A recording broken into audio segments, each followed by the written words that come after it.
Mga kabisnes naming minamahal, makikisuyo po kami. Naglalambing po kami sa inyo. Kung maaari po sana ay pakisuportahan natin Taong Gala.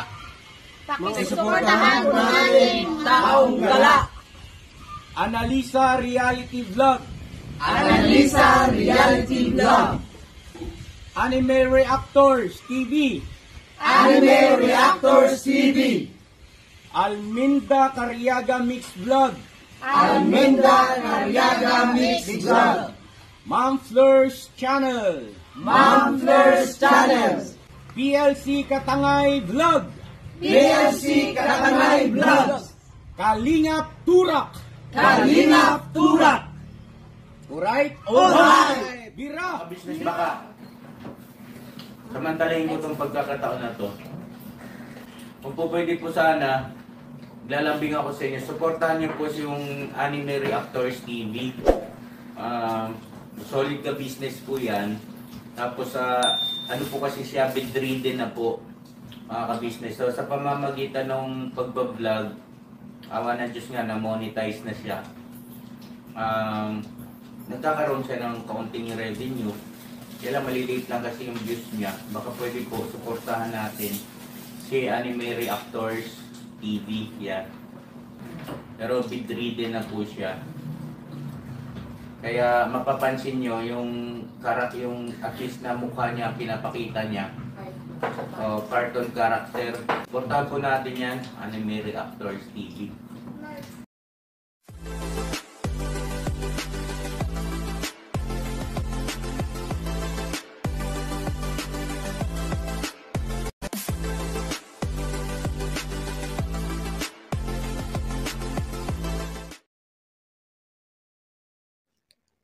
Hello guys, mapagpalang araw po sa ating lahat. Narito pong muli ang inyong lingkod, Anime Reactors TV. At sa mga hindi pa po nakaka-subscribe dyan sa aking munting channel, ay baka pwede naman pong makipindot na po ng subscribe button. At makilike and share na rin po ng aking mga video. At patuloy din po natin suportahan ang Mag-amang Ka-Business Official at Papa Dins TV. At ganun din po yung kanilang second YouTube channel na Ka-Business Family, na kung saan ay ang 3M nga po ng Ka-Business Family ang nagbablog dito. Yun, panibagong araw, panibagong reaction ulit tayo guys. At for today's video po ay gawan po natin ng reaction itong isang hindi magandang comment na isinend sa akin ng kaibigan ko. At sa comment pong ito ay nabanggit po ang pangalan ko at pangalan ni Kuya Renji. At sa totoo lang po ay hindi ko ito nagustuhan comment na ito. Dahil para sa akin po itong comment na ito ay isang malaking paninira kay Kuya Renji. Para doon po sa nag-comment na ito, hindi ko po alam kung ano ang pakay nyo. Bakit kayo nag-comment ng ganito? At i-mention nyo pa ang pangalan ko. Na kunwari pa'y concerned ka sa akin. Siguro iniisip mong galit ako kay Kuya Renji at Ate LB. Kaya ako sila ginawa ng reaction video. Tama ba ako? Yun ang iniisip mo sa akin? Ang may personal akong galit kay Kuya Renji at kay Ate LB. Kaya ako sila ginawa ng reaction video. Kaya ang nasa isip mo, pag nabasa ko itong komento mong ito, ay gagawa ulit ako ng reaction laban kay Kuya Renji. Alam mo kung sino ka man na nag-comment ka, sorry. Dahil hindi ganyan ang pagkakakilala ko dito kay Kuya Renji. Sorry, dahil hindi ako galit kay Kuya Renji. Dahil yung naging reaction video ko patungkol dito kay Kuya Renji at Ate LB ay bilang pagpapaalala lang sa kanila na dapat ay nagbigay man lang sila ng respeto o pasintabi kay Ka-Business. Dahil sila Ka-Business nga ang naging dahilan kung bakit sila nakilala sa mundo ng social media. Pero hindi ibig sabihin nun ay minamasama ko na itong sila Kuya Renji at Ate LB sa ginawa nilang pagkikreate ng kanilang YouTube channel. At higit sa lahat, ay wala akong balak na hadlangan sila sa kanilang pag-YouTube. Kaya kung iniisip mo na kinakalaban ko sila Kuya Renji at Ate LB, ay nagkakamali ka po. Dahil pinaalalakanan ko lang po sila. Dahil tila ba nakalimot sila na magbigay ng pasintabi man lang dito kay Laka Business. Yun lang po yun. Yun lang po ang dahilan kung bakit po ako naggawa ng reaction video sa kanila. Kaya kung iniisip mo na pag nabasa ko itong komento mong ito, ay kakagatin ko ito at gagawa ako ng isang reaction video na laban kay Kuya Renji gamit itong komento mong ito, nagkakamali ka. Dahil sabi ko nga, kahit papaano kilala ko si Kuya Renji. At sa tingin ko, ay hindi siya ganitong klaseng tao. Huwag naman po sana kayong ganyan. Huwag nyo naman pong siraan yung isang tao. Huwag naman sana po kayong mag-comment ng sobra naman pong foul. Na kung tutuusin, libelous na po ito. Itong pagko-comment nyo ito. Lalo na't wala kayong pinanghahawakang matibay na ebidensya sa mga sinasabi nyong yan patungkol kay Kuya Renji. Na kung tutuusin ay sobra-sobrang paninira na po ito. Itong comment nyong ito. Dahil pinapalabas nyo sa comment nyong ito na itong si Kuya Renji ay may mga illegal transaction. Hindi po ganyan ang pagkakakilala ko kay Kuya Renji. Kaya sorry po. Kung ang inaasahan nyo ay papatulang ko yung comment nyong yan at gagawa ako ng isang reaksyon na laban kay Kuya Renji, sorry po. Dahil hindi po ako naniniwala sa comment nyong yan.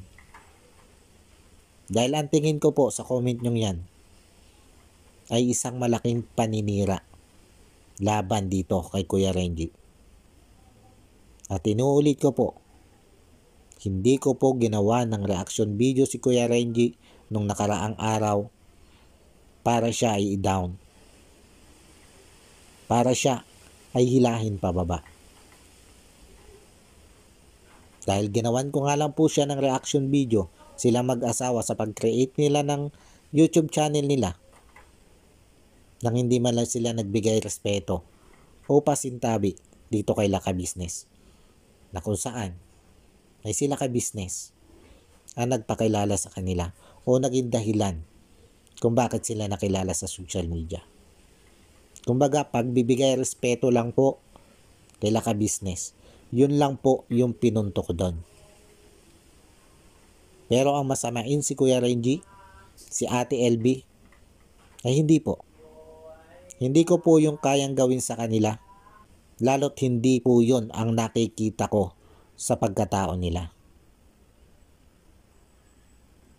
Dahil siguro naman po kahit papaano, ay nasubaybayan din natin ang buhay nitong si Kuya Renji. At para sa akin, sa tingin ko, ay hindi magagawa ni Kuya Renji ang mga ganitong bagay. Ang mga ganitong illegal na bagay. At sa iyo nag-comment ka, kung paninindigan mo na totoo yan sinasabi mong yan, yung mga illegal na gawain ka mo ni Kuya Renji yan, huwag ka po dito sa comment section ni Ka-Business pumunta. Yung mga impormasyon pong yan ay wag po dito sa comment section nyo idaan. Kung totoo po yan sinasabi nyo, bakit hindi po kayo magpunta dyan sa presinto? Dyan sa police station. Dyan nyo sabihin yung mga ganyang impormasyon, wag dito. Dahil pag dito po sa comment section nyo yan sinabi, lumalabas lang po na naninira kayo. Na hindi totoo yan sinasabi nyo. Dahil kung totoo yan sinasabi nyo, ay dinumiretso kayo sa police station.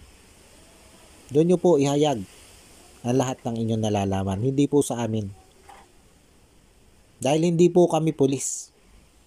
Si Ka-Business, hindi po yan pulis.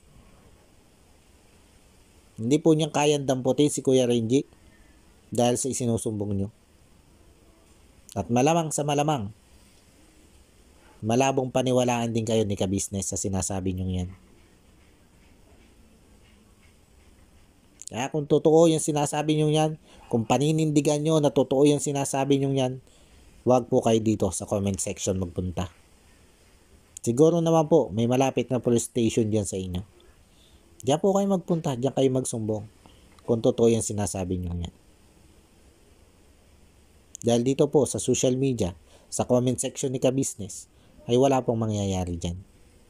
At kung sa tingin nyo nga po, ipapatulan ko yung inyong comment na yan dahil kuno ay kayo nagmamalasakit sa akin, ay nagkakamali po kayo. Hindi ko po papatulan ang mga ganyang klase ng comment. Lalo't ang tingin ko ay naninira lang kayo sa reputasyon ng pagkatao ni Kuya Renji. At inuulit ko po, hindi po ganyan ang pagkakakilala ko dito kay Kuya Renji. Kaya kung ang layo ninyo po ay gamitin ako para siraan si Kuya Renji, ay pasensyahan po tayo. Hindi po ganun kakitid ang utak ko.